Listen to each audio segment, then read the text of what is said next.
Too Naked to Hide, a podcast by Nina J. Kors. Chapter 10, Lunchtime. The Truth, Rain, Words, and Eyes. You can check my website at www.toonaked.me.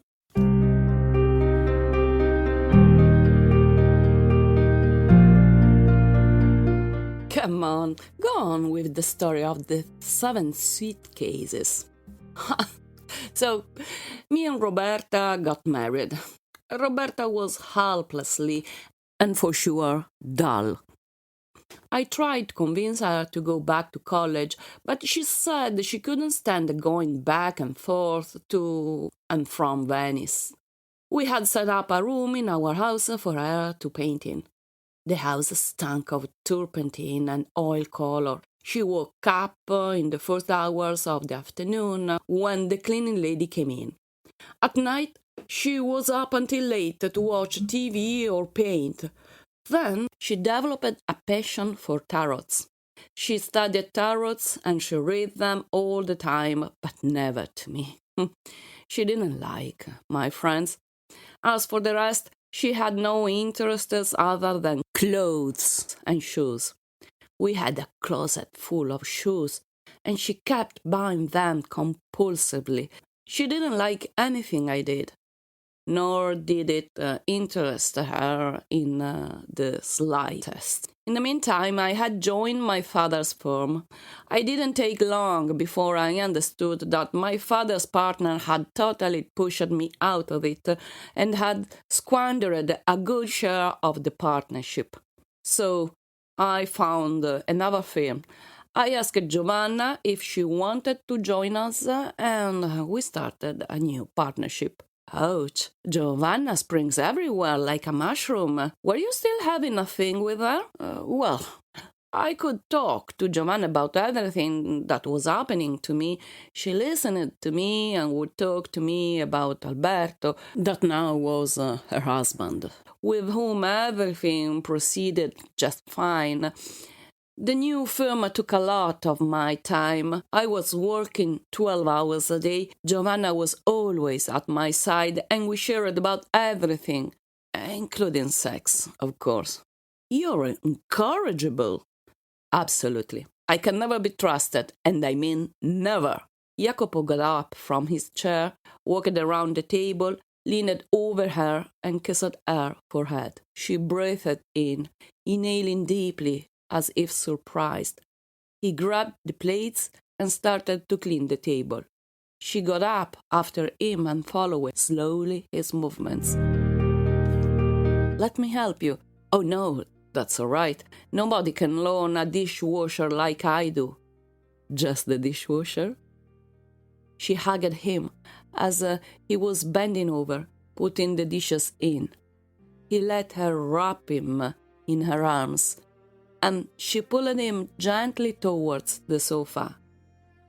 And well, so you finally decided that living with Roberta wasn't really life. Yeah, I wish. One day in July, I go back home for dinner and I find Roberta crying, sitting on the sofa. She was surrounded by a mound of Kleenex all over the floor. The smell of turpentine was everywhere. She had a bruise on her arm. She says something about not being able to go on, that she didn't love me anymore, that I am the dullest and the most mind-numbing man she's ever met. Me? Dull and mind-numbing? I asked her 1,000 times, and 1,000 times she said yes. So she said that she was giving me a month to find myself another apartment and leave. But if I could manage to leave earlier, so much the better. She showed me some papers. She had already seen a lawyer, some jerk I didn't know, and had already started the separation process. I was dumbstruck. I left the house, and I started to walk like a madman around the city. I couldn't stop thinking about her, our measly few months of marriage, and where had I gone wrong? I could think a number of very good reasons, but I couldn't reconcile myself with the idea that everything could be over just like that. I got back home at 4 a.m. She was serenely painting in the living room, smoking a joint. I thought that maybe there was room to remedy my mistakes and save the marriage, but she accused me of being selfish, to only think about myself, to be suffocating, and then the shot, the heavy artillery. She said she was pregnant, but the child wasn't mine. It was some other pricks that she had met in some crappy cultural center she went on to a regular basis while I was around trying to bring home a salary. He was the owner of a club in the city center where she thought she could finally fulfill her every aspiration, helping him manage it. She wanted to organize wedding parties, dance lessons, other nightly activities for insomniacs, stuff like that. I sat on the sofa and opened a bottle of whiskey. I drank almost half of it until my head started to pulsate. She kept smoking 2-3 joints. I told her, "Isn't that bad for you? Your conditions?" She started to laugh and said that I was helplessly provincial and narrow-minded. I thought that we had been married for almost 7 months and she was pregnant with another man's child. Then I noticed the bruise on her arm, on her bicep, a dark, round bruise, and when she lifted her arm, I noticed that she had another one on the inner side of her arm. I asked her how she got that. She laughed and said that Fabrizio had taken her by force. That's all she said, by force. Then she lit another joint and laid on the sofa. "Did he hit you?" She looked at me, this patronizing, half-amused look. Her hair was undone and unruly. She was wearing a blue beach dress that left her shoulders bare. She had faintly grey rings around her eyes, which gave her a strange charm. She was sitting back, with her legs propped against the armrest of the sofa, and the dress had slipped down to her butt. I could see her white panties. I saw another bruise on her thigh, smaller, light, yellowish, like an old bruise about to be reabsorbed. I had never noticed it before. I felt immensely sad for her in that moment. I didn't know this Fabrizio guy, and she was a dull, senseless fool, but I cared for her. Now she was expecting a child from another man, and he had laid his hands on her. She was my wife, damn it, and I had been clueless the whole time. I knelt near her, beside the sofa, and I said, "Roberta." And she turned towards me and said, "It's over, Jacopo. It's over between us. This is my life. I am with Fabrizio. I am expecting his child, and that's the life I want to live. No, this small bourgeois shit. It's all good. Leave me alone. He's a passionate man, and we want the same things. We like the same things. Let me go to him. It's his child I'm expecting."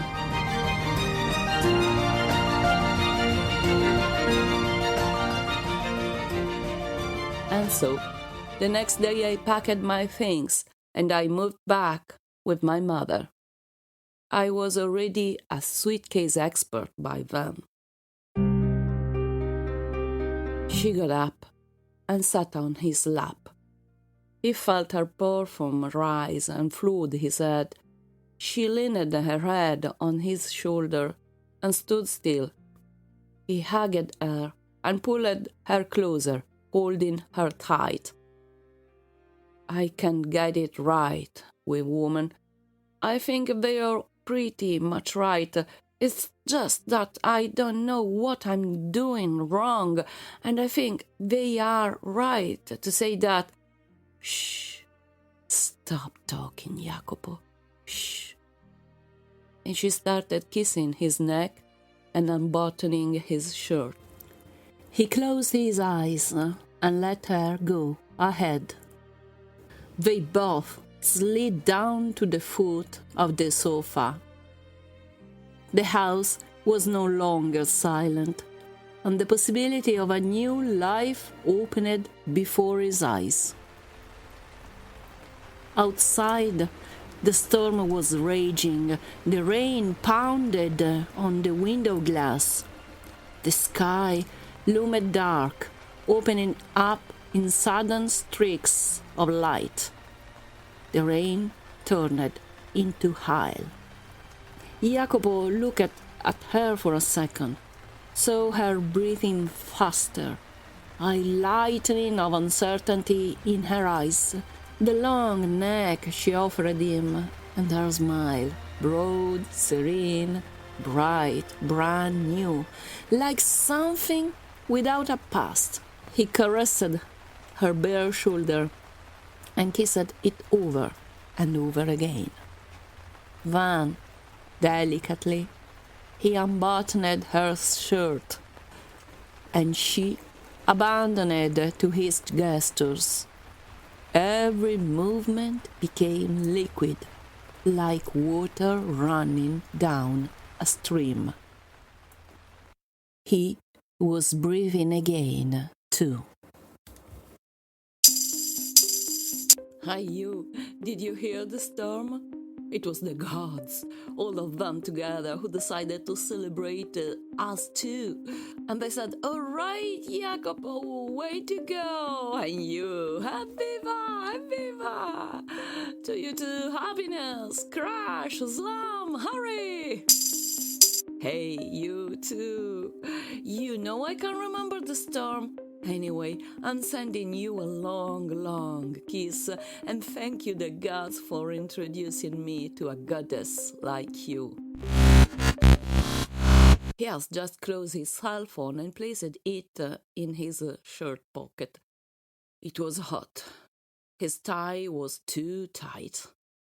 The window was shut. The air conditioning blew scant whiff of cold air. The fly flew undisturbed in vital zigzags. His father-in-law looked at him with inquisitive eyes. The day has started on the wrong foot, and the path was definitely rolling downhill. Somebody knocked on the door. "Yes, come in." Good day, avocado. Here's your coffee." "Oh, yes, thank you." The girl placed the tray on his desk, gave a circular look around the room, and got out, shutting the door behind her. "Let's go out of here, Jacopo. It's hot in here." His father-in-law got up. "You're not having your coffee?"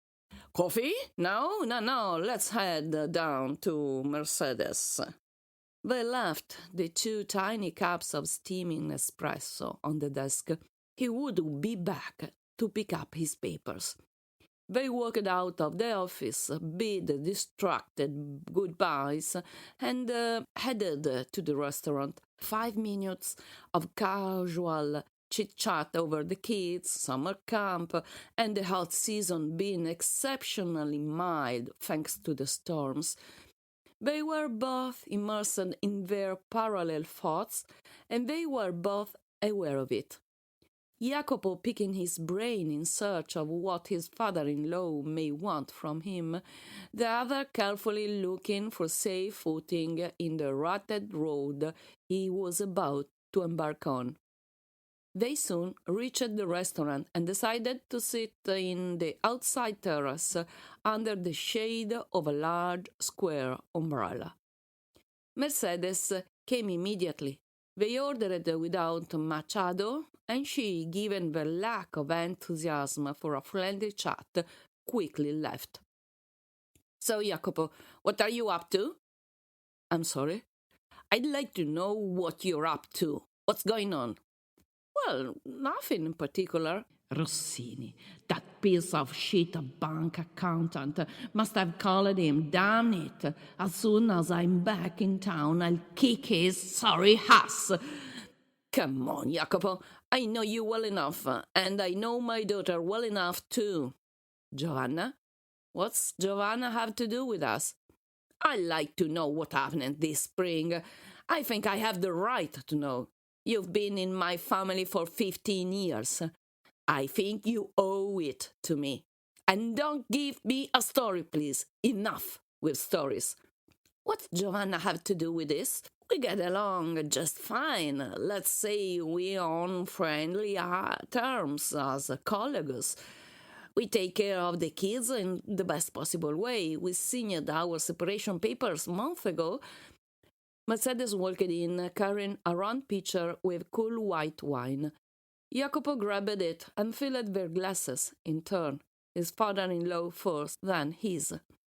A shaft of sunlight strayed under the shade, and he was forced to squint. His contact lenses bothered his eyes for an instant, as if his eyes were too dry. He took out his sunglasses from his jacket and put them on, then lifted his glass and took a long sip of wine. The matter here is not taking care of the kids, Jacopo, for they are the thing I am most concerned about. But there's no turning back there. I'd like to know why you have decided to separate the real truth from you and not from Giovanna, who is too foolish and too spoiled and doesn't know what to do with her life. And today's second episode of the series. The what? What series? That's crazy. It's late. You must go. Come on. You can't leave me hanging like this, with Roberta pregnant and you back at your mother's house with your little suitcase. Sure, go ahead. Make fun of me. That was the lowest point I ever touched with my mother. She couldn't reconcile with the thought of my failed marriage, though she had never liked Roberta much. But in the meantime, I had run into Patrizia. One day, when I was placidly strolling in the city center of Padua, Patrizia was a very dear friend of mine who had moved to Vicenza a few years earlier, and I had lost touch with her. I bumped into her as I was crossing Prato della Valle. She was all over me, and I asked her out to lunch. And here comes trouble. No trouble. We were at the restaurant. What do you think? That I was going to invite her over at my mom's house? No, I guess not. Exactly. She had moved back to Padova. She had this apartment where she lived by herself, and she was trying to reconnect with old friends. Going to Vicenza had turned out to be a failure, professionally speaking. She asked me about my life, and I told her that, skipping all the sordid details, my marriage was over after only 7 months. I bet she offered her shoulder to cry on. That's right, female intuition. And I bet you moved to her place. Yes, it seemed to me like a good idea. Guess not, right? Nah. Giovanna was of the same opinion. She said I'd better live alone for a while. But Patrizia had showed me the apartment and delivered the keys to my office in an envelope. We spent 3 weeks just messaging and talking on the phone 24/7. Living with my mother had become unbearable to me. She was always puffing and grunting when I was around. She said I had married a whirler, and she wasn't all that wrong about that, but that I should have kept her for a little while longer. Who knew? Maybe the child was mine after all. Okay, but tell me what you were up in the meantime. You're terrible. In the meantime, I still had this thing with Giovanna. Man, Giovanna is like a drag to you. Yes, I guess she is. And then? That's when I met Eva. No! She had thrown herself on the couch. She was laughing her head off. You're not for real? I wish. Anyway, Eva had absolutely no shame, and she was a lawyer, a go-getter. She must have thought I was this top lawyer in a mega film or something. In the meantime, Giovanna and I had a fight, and we only met at the office. She didn't want to leave her husband, thought she was in love with him, and so every once in a while I had a go with the droning go-getter. In bed, Eva was like an appliance. She had sex like she'd go through any other chore, like unloading the dishwasher. You like unloading the dishwasher? Right, you see my point. I see. I am in Palazzo Grassi, here in Venezia. A lot of nice people around. The European Culture Project is interesting. Today could be a good day for me. You would like to be here in Venice with me. I just saw the ad for the event in the newspaper I am reading right now. Let's say that after I wrote the letter to Carlene, a question popped in my mind. Is it still worth to invest on us? That's the question. Let's say that I was okay until now. Now I feel the ground slipping from under my feet. I feel faint. I can't make sense of anything. The chair I'm sitting on started floating. I'll give it some time. It may go away. I lost any interest in this project now. Jacopo, can we talk about this later? Me asking you to talk, that's a first. No, don't get sidetracked. We'll talk about it later. You're heartless, but I'll tell you that later when I'm going to look at you. Still dizzy. I don't know if you believe me. I can't get up. I am missing the part of Europe of citizens. No, not the part of Europe for citizens. You can't miss that. I'm losing my life, and let's not have you miss the convention. Okay, I got up. Now I'm heading down the stairs. Then I'll walk to the station. I'll call you from the train. You just like to provoke me, you do. Are you mad? Stay right there. Don't move. It's an order. Please, Jacopo, please. Go back. Right now. We'll talk later anyway. I've already made up my mind. I'm out of here. Make plans for lunch, pick the place, and find a way to pick me up, please. I'm coming home. Live with it. It's the only sensible thing you can do. I feel like going out to dance, which has nothing to do with this, or maybe it does. I'm having a cup of coffee. I can do more than one sensible thing. Get ready. I hate sensible. Today I can't even stand the sound of it, and that sounded like a threat. You just wait and see the sensible things I'm able to do. This damn train is stuck at the station. Because the train knows that he's got this beautiful, raving, mad woman on board who's got a lot of thinking to do, and the train is carrot stiff.